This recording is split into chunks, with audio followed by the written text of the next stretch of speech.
ایک بہت مشہور ڈاکٹر تھا، میں نے واقعہ کتاب میں پڑھا. مثال کے طور پہ اس کا نام ڈاکٹر احمد تھا. ساری زندگی اس نے بڑے آپریشن کیے، اس کا بڑا نام تھا. اب حکومت نے اعلان کیا کہ اس کو گولڈ میڈل دینا ہے، life time achievement award.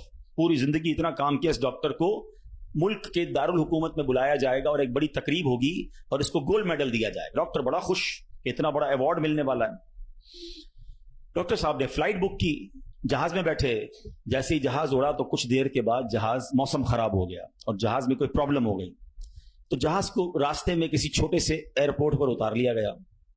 Doctor صاحب جہاز سے نکل کر عملے کے پاس جاتے ہیں کہ بھائی کب جہاز اڑے گا، میری تو وہاں بہت اہم تقریب ہے اور سارا پروگرام میرے لیے سجایا گیا ہے، میں چیف گیسٹ ہوں، مجھے گولڈ میڈل ملے گا، بتائیں دوبارہ جہاز کب اڑے گا.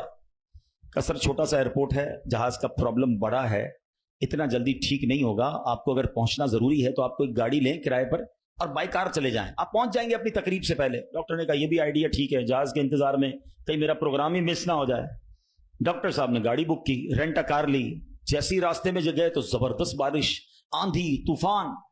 اس اندھیرے میں، اس آندھی طوفان میں ڈاکٹر صاحب راستہ بھول گئے اور کسی مین ہائی وے سے نکل کر گاؤں کے روڈ پہ چڑھ گئے.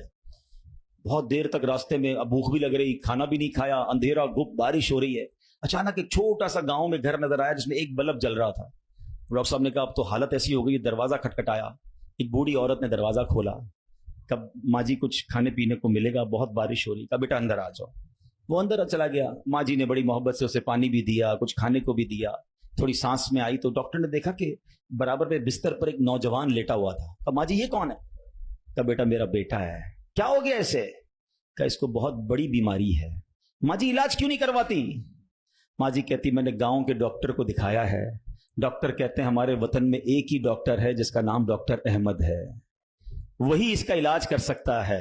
مگر بیٹا میں غریب ماں ہوں، میں اپنے بیٹے کو کہاں سے ڈاکٹر احمد کے پاس لے جاؤں؟ نہ پیسے ہیں نہ کرایہ ہے. بس روز اللہ سے دعا کرتی ہوں، اے اللہ تو کارساز ہے، میرے بیٹے کو شفا دے دے یا ڈاکٹر احمد کے پاس پہنچا دے. ڈاکٹر احمد رونے لگا. کہتا ہے ماں جی میں ہی ڈاکٹر احمد ہوں اور اللہ نے مجھے تیرے گھر پہ بھیج دیا ہے. جہاز کا خراب ہونا، چھوٹے ایئرپورٹ پر اترنا، رینٹ کار لینا، راستہ بھول جانا، کسی اور گھر پہ نہ رکنا، اسی جھونپڑی کے کنارے پر رکنا اور اس گھر میں جانا اور اس مریض کا علاج کرنا. اب بھی نہیں مانو گے؟ ان اللہ علی کل شیء قدیر، میرا رب جو چاہے وہ کرنے پر قادر. بس ہمارا بھروسہ ہل جاتا ہے. ہم سمجھتے ہیں دنیا والے ساتھ دیں گے، ہم سمجھتے ہیں دنیا والے مسئلہ، ارے دنیا والے تو دکھ ہی دکھ دیتے ہیں. اپنا پرابلم بتاؤ تو ہنستے ہیں.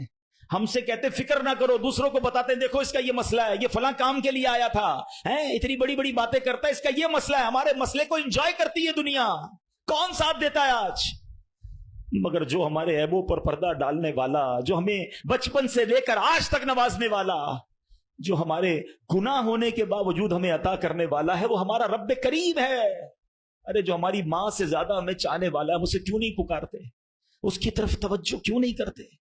حالانکہ اس کی رحمت تو اس کے دروازے کھلے ہوئے ہیں، وہ تو دینا چاہتا ہے.